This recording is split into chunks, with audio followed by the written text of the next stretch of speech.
to try to get through this. I know we got bets on how long it's going to take before I cry, but we're here to celebrate Julie's life. She had almost 62 years. She was a month short of 62 years to impact the lives around her. I've known her since I was 15, and I was surprised, and since I've known her that long, I was still surprised at how many and how deep and how many people she connected with. She impacted a lot of people in a positive way. And, you know, everybody's asked me what I like the best about Julie. That's probably one of the things about it, is that how many people, you know, just her aura around her, and how many people connected with her, and how many people love Julie. That's what that group text was, PWLJ, people who love Julie. So I found out in the last year, there's a lot of you. And that really does make me feel good that I married into such a good woman. I met Julie at church, but we didn't start dating until I was 18. I think I was 15 when I first started going to church, and she was like 13, so we didn't start dating then. I don't want anybody to think that. Wow, she was beautiful. That Farrah Fawcett hair, I don't know if you guys have seen some pictures of that. Those pearly white teeth, and that smile that lit up the whole room. You know, her laugh too. How many remember that laugh? She had a great laugh, didn't she? She was not like me at all, but it was a yin and a yang thing, peanut butter and jelly. You know, a lot of couples realize that the person that you're married is not really like you, because it's not so much fun to have somebody like that. So, but she didn't speak unless she had something to say. Everybody know that about Julie? Back. How about, was she a good listener? Not me. I tell you that. She didn't speak unless she had something to say. That's not me either. Nobody ever said anything bad. Raise your hand if you ever said anything bad about Julie in this room. Yeah. How about me?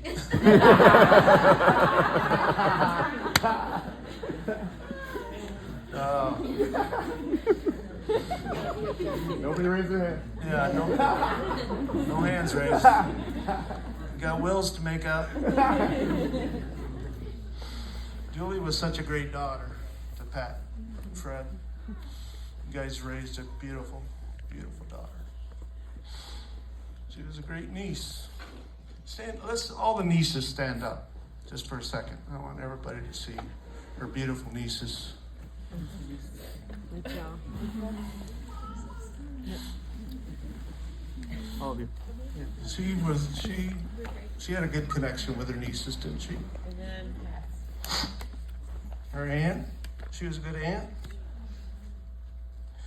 Her sister, Melanie, you're such a good sister. You're Julie, and Julie was a good sister to you. Spencer, you're good too. Good brother. She was a great mother. Caitlin, Jared, Cole. I guarantee you she loved those kids unconditionally. She showed it in so many different ways. Usually, it wasn't big, gregarious type of love. It was just because she listened so well. She listened to things that they needed and would fill a void wherever it was needed. It wasn't over the top. She wasn't that type of person. How about some of her friends? Do you know her like that? That's the way she was. And that's something that I look forward to, trying to make myself like that. She was not afraid to work.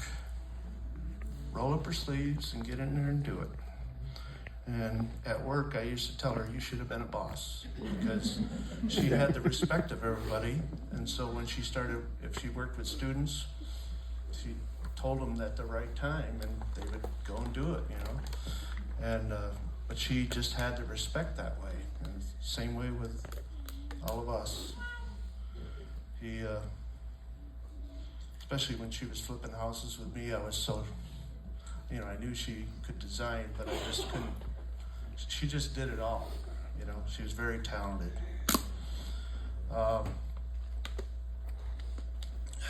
She had common sense. Maybe not me on that one sometimes. We were married for 44 years.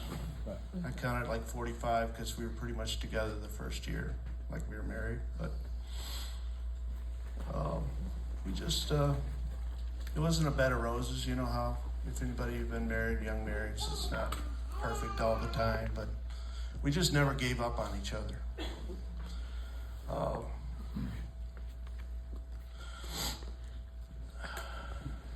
We just decided to stay together and raise our kids. And selfishly, I didn't want to go anywhere else. I just figured if I go somewhere else, it's just going to be carrying my problems with it. So, but she was such a great listener. She was a great person. A lot of times I often knew what she was going to say before she said it. And she did the same thing to me. We finished each other's sentences. In the last year since her diagnosis of pancreatic cancer, my family and friends have really stepped up. I cannot thank everybody in the interest of time, because I believe probably everybody in this room had something to do with helping us during that year. I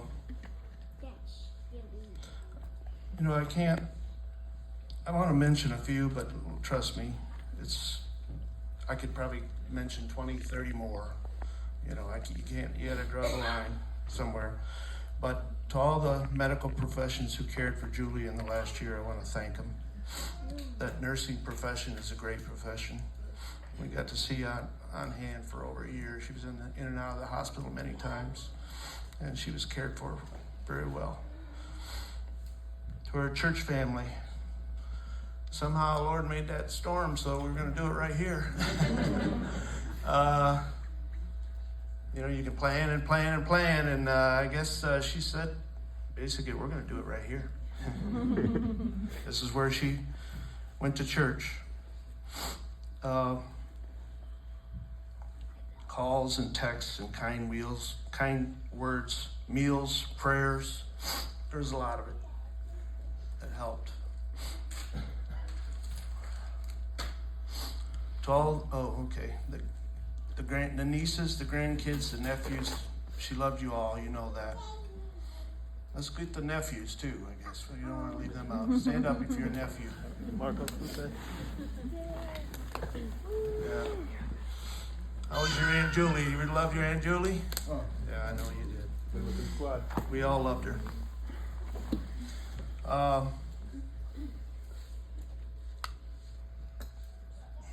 The loss is so great. It's such a waste at 62 years, almost 62. Spencer, Ann, and Fred, Pat. It's been a tough year, I know it has. Those guys stepped up when it came to, we always had a Thursday family dinner. Well, this last year has been 2 days a week, 3 days a week, sometimes 4 days a week for dinners. And we came over there with hardly anything usually, and Spencer and Ann and Fred and Pat just stepped in and did everything.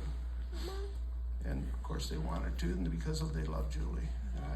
That's what everybody asked me, what do you need? That's what I needed. It didn't even have to be said.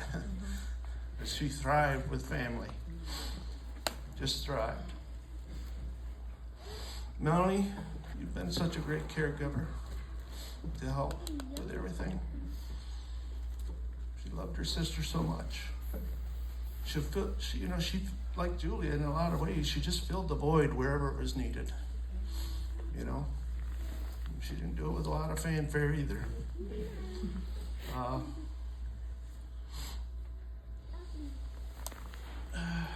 like to say thank you for that. To Jared, you coming back the last 4 years, you know how much your mama, that meant to your mama. Going to church with her, it was so great. Just helping out, helping me with my injuries and coming over to the house and doing everything. It's been a tough year for you, Jared. Just know that your mama loved you so much. And so she wants the only thing, the best for you. It didn't even have to go without saying that she loved you. Everybody knew she loved you. To Jenny, for the phone calls, coming from E-Town, 7 hours away. And Julie, I found out later that she asked Jenny to come and help take care of her. And boy, was it needed. Jenny, can you The last so three. everybody knows who Jenny is? What's that? We had the last 3 weeks together. Me, Caitlin, and Jenny taking care of Julie, and it was so difficult. Trying to get the pain meds right and everything like that. I lost my space. She was always out there cleaning, helping wherever needed. But cooking, oh my goodness, Fern, she's a good cook. But her compassion, her even hand, her wisdom, it was needed in the most. We needed her the most at that time. It was great to have her. And we'll never forget, Jenny. We love you. Thank you for loving us so much. To Caitlin, my daughter, my baby, what a beautiful representation of your mother you've become. You really have. This last 3 weeks especially, she's been so present and there. She was the one that was getting all the lake houses, ran the lake houses, her and Ann, and that's another thing that we just did. We tried to pack as much as we could in this last year because we all knew how big the loss was going to be. She's gentle. Caitlin is gentle and very capable. I found that out in the last 3 weeks, how well she's capable. And she's not a wilting violet. She has no problem telling you something. No, but that is just a representation of your mama. I will never be able to thank you enough either.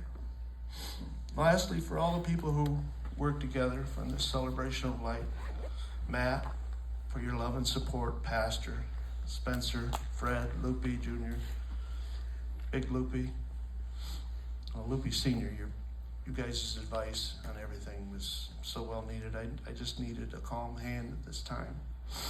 I thought I was somewhat ready, but I really wasn't ready for this to happen. So the last 2 days right after she passed that's when I needed them, and they came up and stepped up. You think I wrote that obituary? I didn't. Jenny wrote it.